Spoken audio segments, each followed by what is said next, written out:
गोदावरी नगर में मोहन और रोहन नाम के दो भाई रहते थे। मोहन अमीर था जबकि रोहन गरीब था। मोहन एक बड़ा ढाबा चलाता था। पहले मोहन और रोहन दोनों ही मिलकर ढाबा चलाते थे, लेकिन जब ढाबा अच्छा चलने लगा तो मोहन ने रोहन को अपने घर और काम से अलग कर दिया। रोहन सरल स्वभाव का था, इसलिए कुछ नहीं बोला। रोहन ने बचपन से ही खाना बनाना सीखा था, इसलिए उसने अलग होने के बाद एक छोटे से ठेले पर कड़ी चावल बेचना शुरू कर दिया। नगर में मोहन का ढाबा प्रसिद्ध था, इसलिए रोहन के कड़ी चावल के ठेले पर ज्यादा ग्राहक नहीं आते थे। रोहन दयालु स्वभाव का था और वह गरीब और भूखे लोगों को भोजन मुफ्त में ही खिलाया करता था। रोहन की बेटी लीलावती के पैर में चोट आ गई थी, जिस कारण वह ठीक से चल नहीं पाती थी और उसका इलाज शहर में ही हो सकता था। इलाज के लिए रोहन को 4 लाख रुपए की जरूरत थी, पर रोहन के पास इतने पैसे नहीं थे कि वह अपनी बेटी का इलाज करवा सके। इस बात को लेकर वह बहुत परेशान रहने लगा। क्या करूं? शहर के डॉक्टर ने बोला है कि मीना का इलाज जितना जल्दी होगा पैर उतने जल्दी ठीक हो जाएगा। अगर देर हो गई तो उसका पैर हमेशा के लिए खराब हो जाएगा। एक बार मोहन भैया से बात करके देखता हूँ, शायद वो थोड़ी मदद कर दे। रोहन अपने भाई मोहन से इस बारे में बात करने के लिए जाता है। पागल हो गया है क्या? 2 लाख रुपए कोई छोटी रकम थोड़ी होती है। एक तो पहले ही मेरा ढाबा ठीक से नहीं चल रहा, घर में बड़ी दिक्कतें चल रही हैं, और फिर तू तो कड़ी चावल का ठेला लगाता है। तेरी कमाई नहीं होती क्या जो मुझसे मांगने आ गया? मोहन अपने भाई रोहन पर गुस्सा हो ही रहा होता है, तभी एक बूढ़ा व्यक्ति मोहन के ढाबे पर आता है। भैया कुछ खाने को दे दो, बहुत भूख लगी है। भगवान तुम्हारा भला करें। लो, एक मांगने वाला पहले आया, दूसरा मांगने वाला बाद में आ गया। जब देखो मेरे ढाबे पर भिखारियों की भीड़ लगी रहती है। मेरे ढाबे से फूटी कौड़ी तो क्या, एक निवाला भी किसी को नहीं मिलेगा। चलो जाओ यहाँ से। रोहन समझ गया था कि कहीं न कहीं मोहन ये सब उसे ही सुना रहा है। वह निराश हो जाता है। बूढ़ा व्यक्ति भूखा ही वापस जा रहा था, तभी रोहन उसे आवाज लगाता है।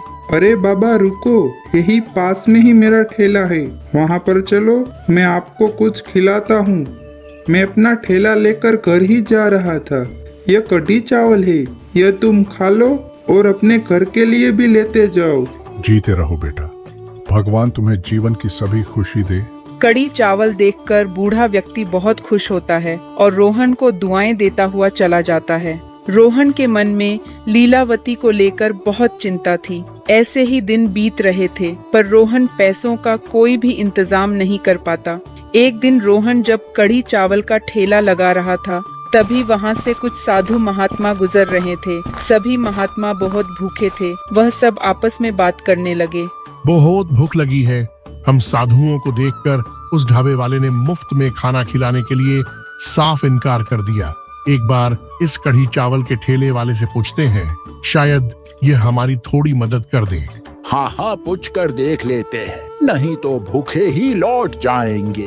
बेटा बहुत भूख लगी है, क्या तुम हमें कुछ खाना खिला सकते हो? हाँ महात्मा जी, यह तो मेरा बहुत बड़ा सौभाग्य है कि आप मेरे ठेले पर पधारे। आप सब यहाँ बैठो, मैं आप सबके लिए कढ़ी चावल लाता हूँ। रोहन उन साधुओं के लिए अच्छे से कड़ी चावल की प्लेट तैयार करता है। रोहन के ठेले के कड़ी चावल खाकर साधु महात्मा तृप्त हो जाते हैं। तुम सचमुच बहुत दयालु हो, पर तुम कहीं न कहीं किसी शंका में हो। हमें अपना दुख कहो। रोहन उन साधुओं को अपनी परेशानी बताता है। अब तुम्हें परेशान होने की कोई आवश्यकता नहीं है।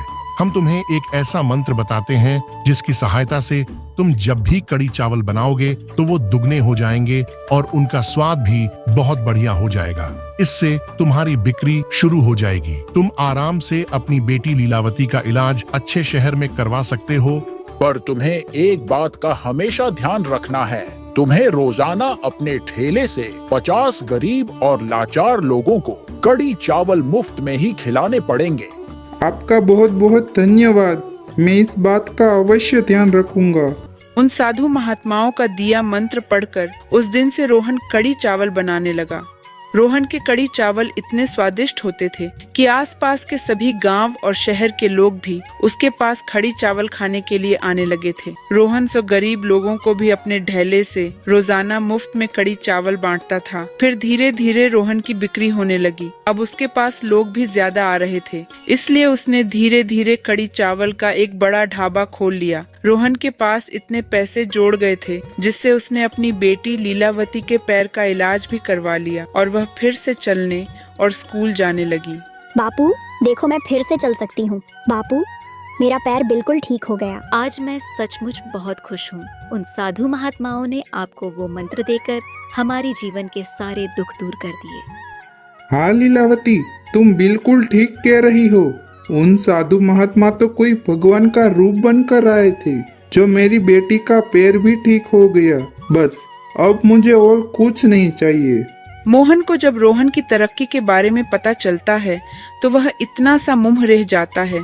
रोहन को दूसरों की भलाई करने का फल मिल गया था और उसके जीवन में ढेर सारी खुशियां आ जाती हैं।